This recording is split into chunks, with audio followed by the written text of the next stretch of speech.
বয়স থাকতে husband wife quality time enjoy করা উচিত। ভালো কোথাও বছরে একবার ঘুরতে যাওয়া, মাসে অথবা সপ্তাহে রেস্টুরেন্টে খেতে যাওয়া। অনেক সময় টাকা অপচয় মনে হতে পারে, জীবনে বেঁচে থাকলে রিজিকের ব্যবস্থা হবেই, কিন্তু একটা সময় এসে বৃদ্ধ বয়সে আপনার টাকাই থাকবে, হয়তো আপনি চাইলেই কিছু খেতে পারবেন না, শারীরিক অসুস্থতায় ঘুরতে মন চাইলেও তখন পারবেন না, দামি কাপড় থাকলেও পরতে মন চাইবে না। সন্তানের লেখাপড়া অথবা বিভিন্ন রেসপন্সিবিলিটি আসবে, তার মাঝেও সময় বের করা যায়।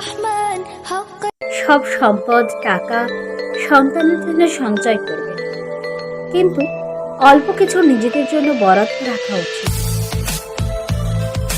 দিন শেষে আপনার বাচ্চারও একটা আলাদা লাইফ, সে তার লাইফে এনজয় করবে, তখন খারাপ লাগবে।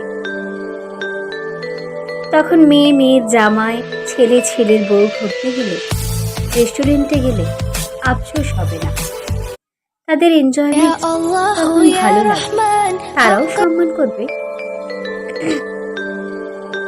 টেনশন, টাকা পয়সা টানাটানি, ব্যবসায় প্রবলেম, হাজার হাজার মানসিক কষ্ট, কিন্তু এগুলো যেন সম্পর্কে প্রভাব না ফেলে। জীবনের এই ছোট্ট ছোট এনজয়মেন্ট, এর জন্য আপনার মন মানসিকতা উদার হবে, সবাইকে নিয়ে ভালো থাকতে পারবেন। একটা সময় লাইফ পার্টনার না থাকলে